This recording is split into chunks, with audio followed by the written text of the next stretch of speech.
상가 임차인이 건물주에게 월세 삭감을 요구할 수 있는 내용을 담은 상가 임대차 보호법이 지난 9월 29일부터 시행 중입니다. 이 법은 코로나19로 소비가 위축되고 상가 임차인의 매출이 급감하는 상황에서 임대료가 자영업자들에게 큰 부담이 되고 있는 실정임을 감안해 마련됐는데요. 개정 내용을 살펴보겠습니다. 우선 제10조의 9 계약갱신 요구에 대한 임시특례가 적용됩니다.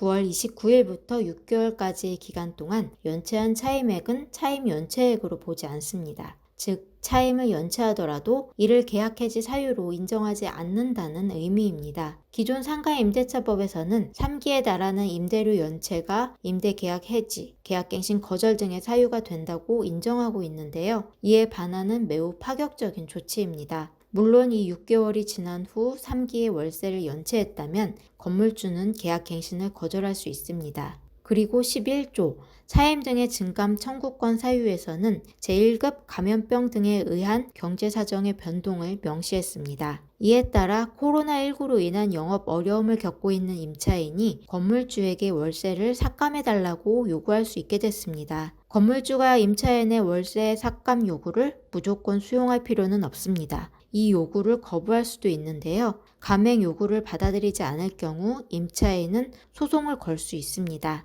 임차인이 승소할 경우 처음 감액을 요구한 시점부터 월세가 감액되는데요. 하지만 소송은 시간과 비용이 소요되는 데다 해당 점포에서 영업을 이어가야 하는 임차인 입장에서는 임대인과의 관계 유지가 중요하기 때문에 삭감되는 금액이 크지 않다면 그 실익이 없어 보입니다. 또한 제1급 감염병에 의한 경제사정의 변동으로 차임 등이 감액된 후 사정이 회복된다면 건물주는 월세를 다시 올릴 수 있습니다. 임대인이 월세 증액을 청구하는 경우 증액된 차임 등이 감액 전 차임 등의 금액에 달할 때까지는 증액 상한 5%를 적용하지 않도록 했습니다. 앞서 언급한 내용 중 계약갱신 요구권은 전대차 관계에서도 적용됩니다. 임차인의 동의를 받고 전대차 계약을 체결한 전차인은 임차인의 계약갱신 요구권 행사 기간 이내에 임차인을 대위해 임대인에게 계약갱신을 요구할 수 있습니다. 이번 상가임대차법이 임차인을 보호하기 위한 목적으로 개정된 만큼 상당수 임차인들이 월세 부담에서 조금이나마 벗어날 수 있을 것으로 보입니다. 하지만 이 상가임대차 보호법은 일정 보증금액을 초과하는 임대차에 대해서는 적용되지 않기 때문에 일부 임차인은 수혜를 입을 수 없을 텐데요. 다만 계약갱신 요구에 대한 임시특례는 보증금을 초과하는 임대차에 대해서도 적용된다는 점 알아두시기 바랍니다.